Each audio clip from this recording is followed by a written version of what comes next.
Sir काय सांगणार सुरतच्या बारडोली येथे जळगाव जिल्ह्यातल्या जामनेर येथील बसचा ॲक्सिडेंट झालेला आहे. नेमक्या अपघाताची काय नेमकी माहिती समोर आलेली आहे सर काय?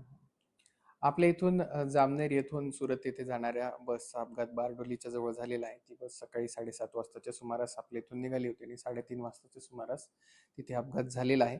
आणि अपघात जो झालाय त्याच्यामध्ये बसनी पेट घेतलेला होता आणि त्यामध्ये आपल्या इथल्या कुऱ्ह्याचे जे एक ड्रायव्हर होते त्यांचा मृत्यू झाल्याची प्राथमिक माहिती आहे. आणि 7 जे आहेत लोक त्यांचा मृत्यू झाल्याची देखील प्राथमिक माहिती आहे. आणि 33 लोक गंभीर जखमी आहेत आणि ते बारडोली आणि तेथील सरदार पटेल आणि ओमसाई हॉस्पिटल या ठिकाणी त्यांना ॲडमिट करण्यात आलेलं आहे. माझं जिल्हाधिकारी सुरत यांच्याशी पण बोलणं झालं, SDM बारडोली यांच्याशी पण बोलणं झालेलं आहे.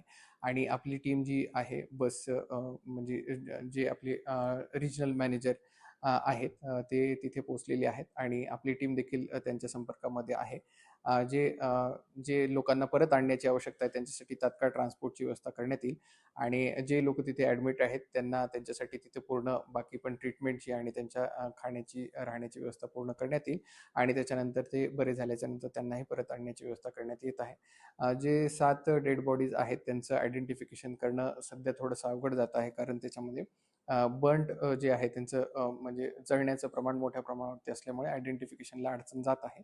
परंतु आयडेंटिफिकेशनसाठी DNA सॅम्पल्स घेण्याबाबतची पण पुढची कारवाई करण्यासाठी ॲडमिनिस्ट्रेशन सुरतचे जे आहे त्यांच्यासोबत पूर्ण कोऑर्डिनेशन झालेलं आहे.